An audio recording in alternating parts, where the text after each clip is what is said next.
For the very first time, Backroads is leaving Australian shores and plunging into the tropical waters of our closest northern neighbour.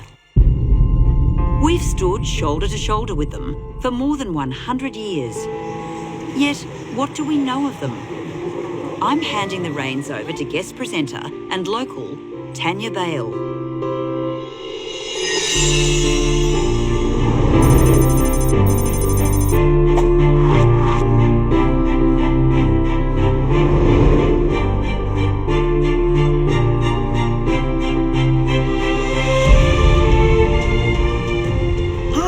Tania Bale. I've been a broadcaster for more than 30 years, 18 of them with the ABC, including 6 years as the first person of colour to host the iconic program Behind the News. I'm excited to show off a part of Papua New Guinea that's close to my heart. It has a spectacular traditional culture. As a child with a python. A live python. And a unique soundtrack to everyday life. It's a place where nature's glory... There's always adventure in Rabaul. I can guarantee you that. ...can suddenly be eclipsed by its fury. It's a war zone. It's a war zone.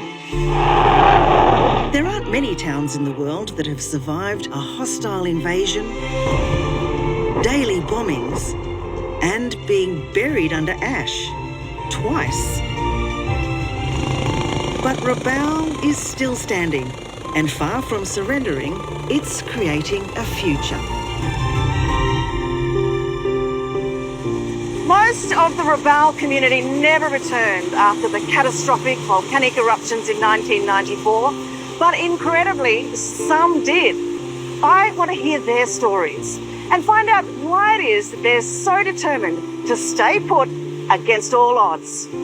What is the pull of this place?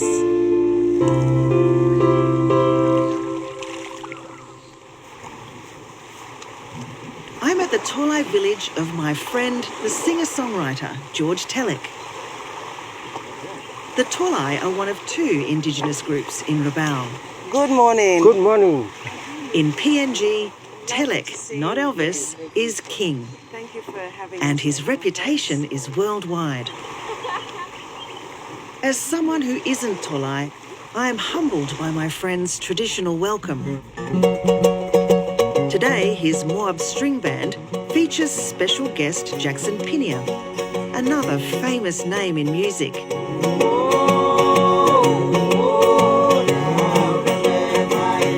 This is the sound of PNG.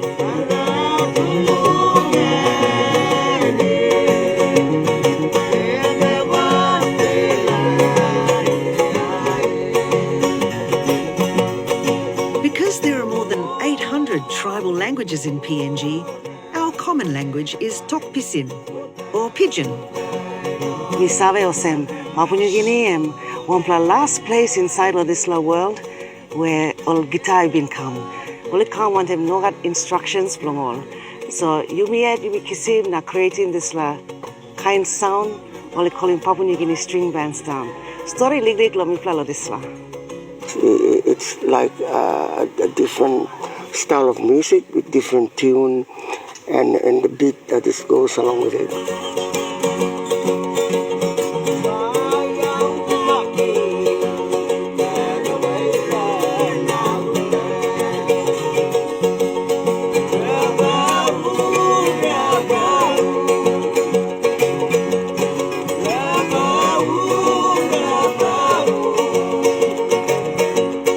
It was said to be a 5-key music, and 5-key music is a pentatonic type of music. Yeah, it's just so joyful. It's happy music. Yeah.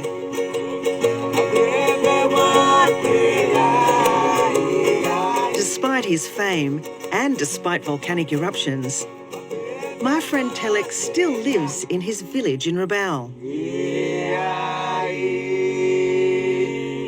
True to the roots of the string band sound he has brought to the world through touring and international recordings. Beautiful. I love that song.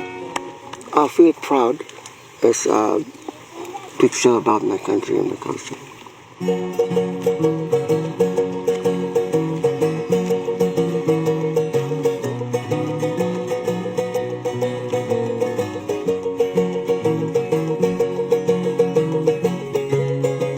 I just love that sound. No matter where I am in the world, whenever I hear it, it brings me straight back to Rabaul. Here's my guide. Hi Tania, welcome. Fantastic. Where are you from? I was born here. I live all my life in Rabaul. Unlike my guide Albert, I only lived in Rabaul from 1969 to 1972, when my Australian dad was posted here by the ABC.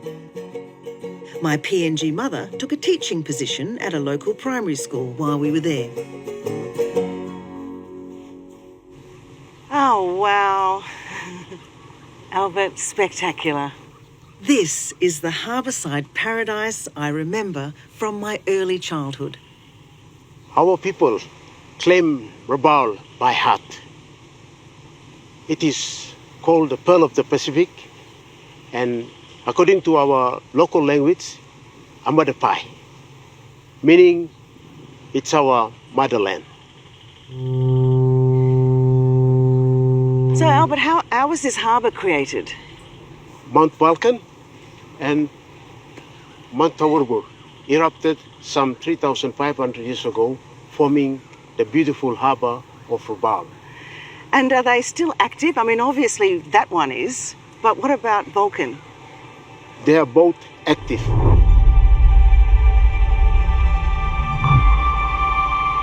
In 1994, both volcanoes erupted, Vulcan and Mount Wartime, and the ash fallout covers the harbour and buried the town.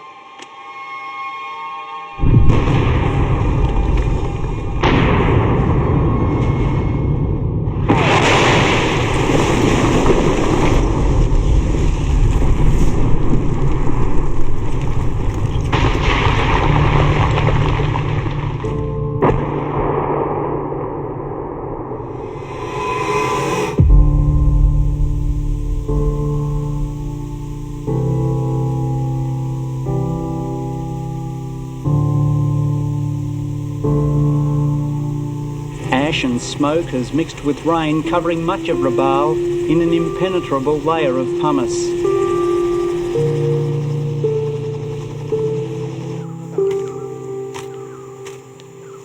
Years on, and streets like Mango Avenue in town are still covered in ash.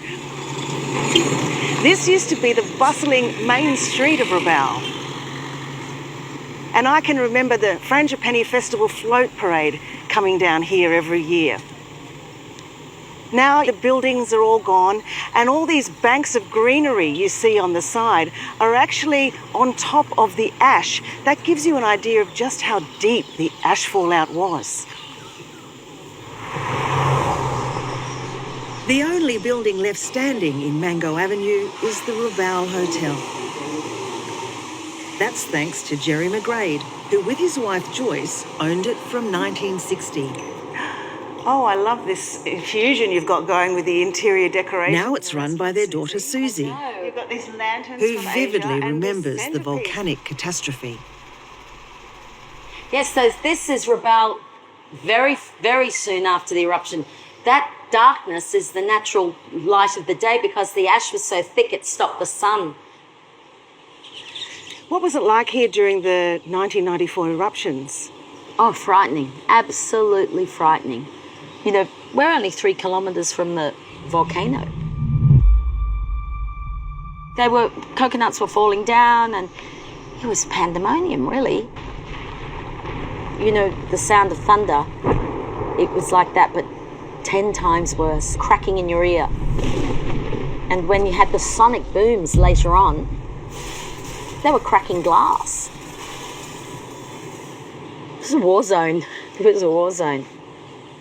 Also, this is my father, Jerry McGrade. He was Ignoring government orders to stay away after the 94 eruptions, Jerry McGrade returned, along with some of his staff. By quickly removing the ash from the roof, they saved much of the hotel. But tragically, the rest of Old Rabaul wasn't so lucky. The government bulldozed most of the damaged buildings. An erasure of history that still rankles with the locals who returned. Leftovers, they call themselves. They could have saved Rabaul, definitely. It was damaged, but it wasn't destroyed. We could have sold the town as a tourist, as the Pompeii of the Pacific, but, you know, in their wisdom, they, instead of just cleaning up the streets, they flattened the town.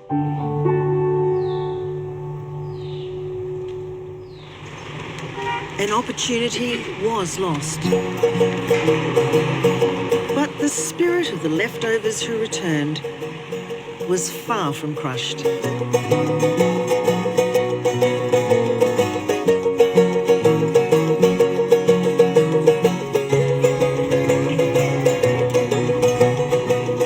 One thing about all that volcanic ash is that it makes the soil so rich and nourishing and makes everything grow like it's on organic steroids.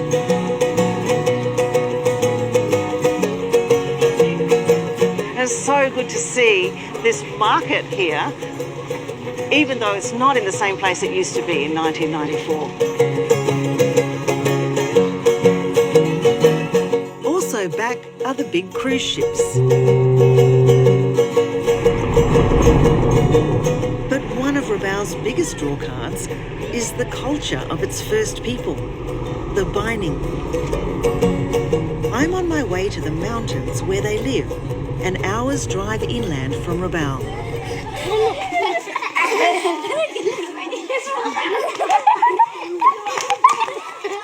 Although my guide Albert is a Tolai,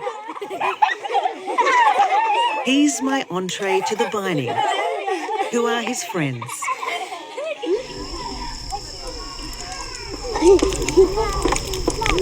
The Baining are famous for their fire dances. The fire represents purification and instills bravery at a young age. This is going to be spectacular.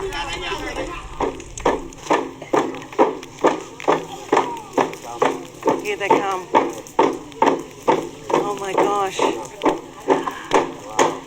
Oh, I can't believe it. There's a child with a python, a live python. That's huge. That's a huge python. Eee, too good, too good. Oh, wow. Wow!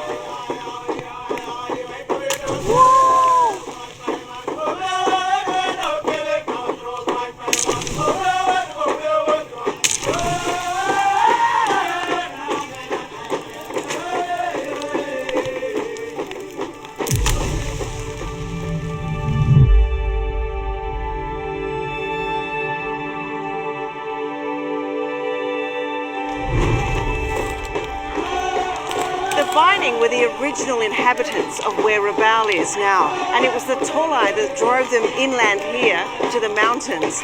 And looking at this spectacular fire show here tonight, it's almost as though they brought the volcano here with them.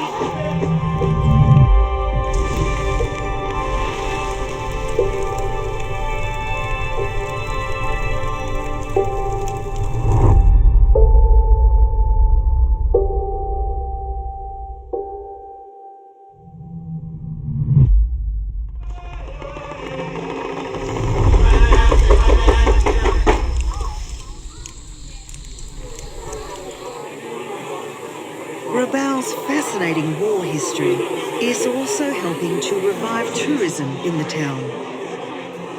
It was part of the German colony of New Guinea until Australia seized it when World War I broke out. On September 11, 1914, the first Australians fell in World War I. Not at Gallipoli, but at Bitapaka, an hour's drive along the coast from Rabaul. The Bitapaka War Cemetery is a moving memorial to these historic ties between Australia and PNG. With Germany's defeat in 1919, Rabaul remained the capital of the Australian territory of New Guinea. As such, in 1942, it, not Darwin, became the first Australian territory to be attacked with the outbreak of World War II in the Pacific.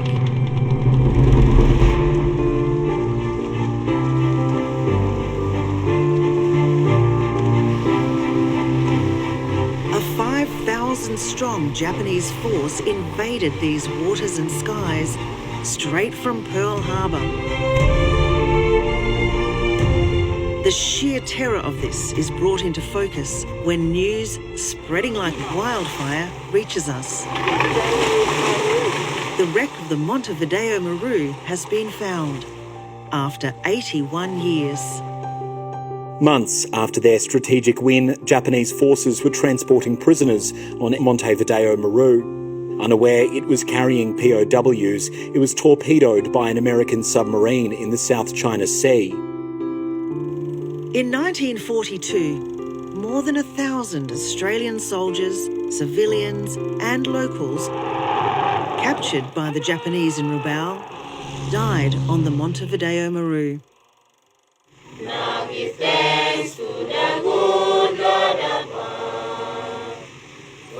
Until now, locals like Susie have grown up with the mystery of what happened to the ship. We were friends with the descendants of those that went down on the Montevideo Maru, and their grief was overwhelming. They couldn't move on with their lives.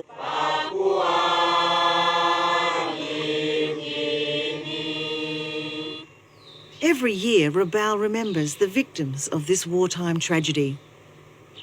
The wreck's discovery only a few days earlier makes this year's event even more poignant. This was 15% of the total of Australians' prisoners of war who died in captivity. It's double the number of Australians killed in the Vietnam War. And many Yet more why haven't died most Australians heard of what is still our worst maritime disaster?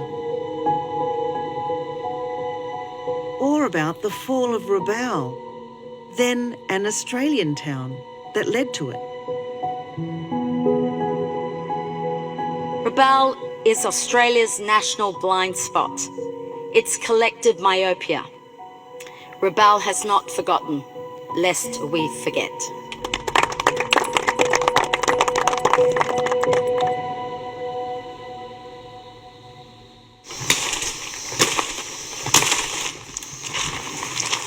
Japan's hostile invasion of Rabaul is far from forgotten. It remains alive even to a generation born more than half a century since the end of World War II. Stay back. 16-year-old Willie, his brother and friends share an unusual occupation for teenage boys. Searching for planes shot down over Japanese-occupied Rabaul. Is it good city? Yeah. Well, I pretty much picked up the interest when my father used to go around looking for aircraft long ago, and he used to go out with his mates during the weekends looking for war memorabilia and stuff. And I used to tag along and pretty much get bitten by mosquitoes and every little living thing in the rainforest. In 2022, Willie's determination paid off. This looks like a part of the flap from the wing. He discovered a significant plane wreck in the jungle. The Australian plane is in pieces, scattered across the hillside, and it's believed 4 men were on board.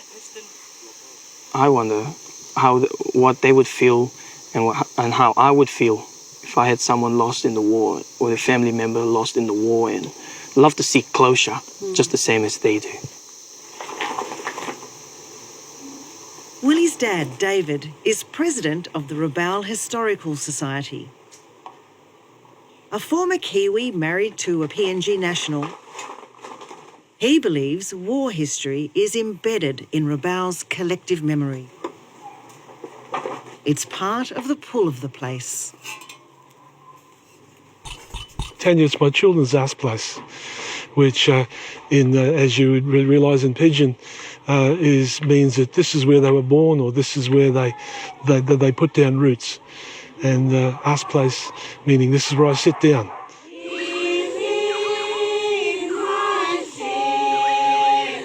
Those roots reach deep in a land soaked with the blood of Anzacs, as well as PNG nationals. This poem is actually, we've just called it, They Came From... My young friend Willie joins his father David, who MCs the Anzac Dawn service.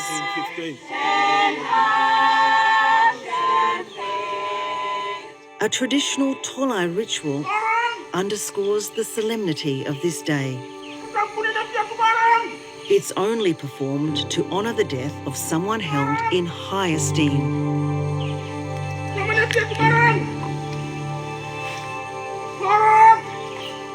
A tribute so sacred, many of us normally would never be allowed to witness it.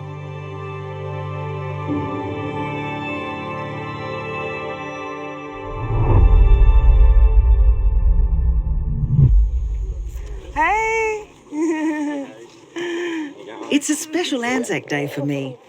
My brother George is also here. Pleased you're involved. He's served with the Australian Army for 27 years in Australia, Timor-Leste, Iraq and Afghanistan. If we needed any more evidence of the special connection between PNG and Australia, he's it.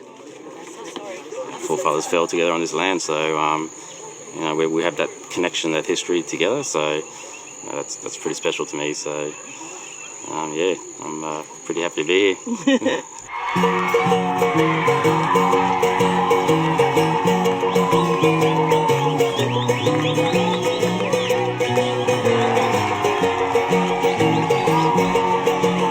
After decades of peace, Nice one! Good!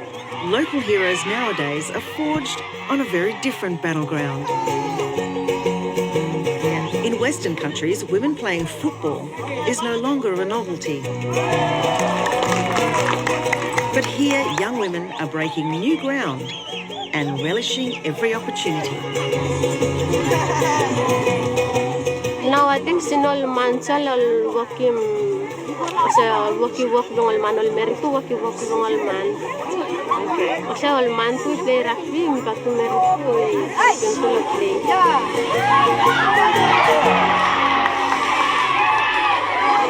Kipimi pa bisi na tu multimutalo wana kaya no like side to education we plan go through, but we plan looking at game by bringing it up. We'll continue on with the... I'm at the playoff for Rabaul's Peace Cup. It's the brainchild of Michael Marum, Governor of East New Britain. He's a former star player himself and PNG's most successful national coach.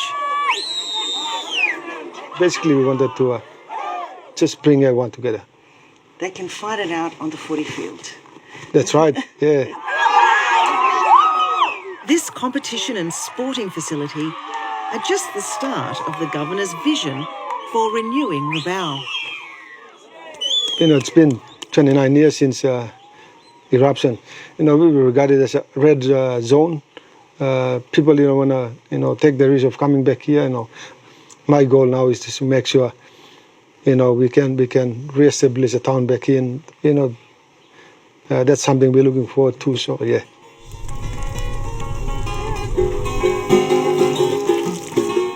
And this is something I've been looking forward to. To end my wonderful journey, my guide Albert's village is putting on an aigir. Aigir is a Tolai method of cooking with hot stones wrapped up in with the food itself. We just throw a bit of onion, capsicum, tomato, and a bit of garlic and ginger over there. And we throw the chicken first in, and then this one here. We get the hot stone, put it in here, and then it's ready.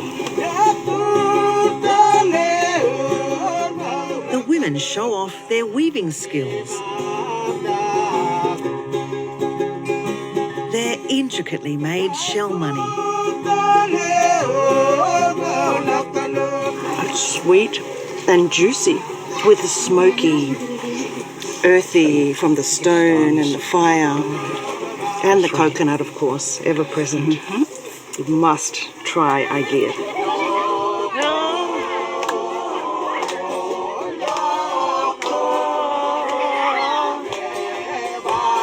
Rabaul was a paradise to me when I was a child. Its beauty and its defiance in the face of catastrophe still exerts tremendous pull. Australian and PNG blood mingles here in triumph and in sacrifice. To me, Rabaul represents our collective, very special us place. There will always be a Rabaul. Like a phoenix, it will rise from the ashes. Port towns never die, port cities never die, and that's why we've survived, because we rely on the port. There's always adventure in Rabaul. I can guarantee you that. There's always adventure, and even hiking one of the most active volcanoes in the region. We need to preserve our history because our history will give us an identity and it will sustain us. The mountains, the volcanoes, the rivers, the ocean cannot speak. We will tell the story.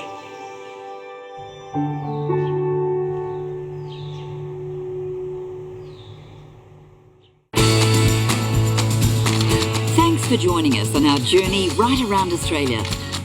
We're already busy filming more fascinating people and places for our next series. Until then, we hope to see you somewhere on the back roads.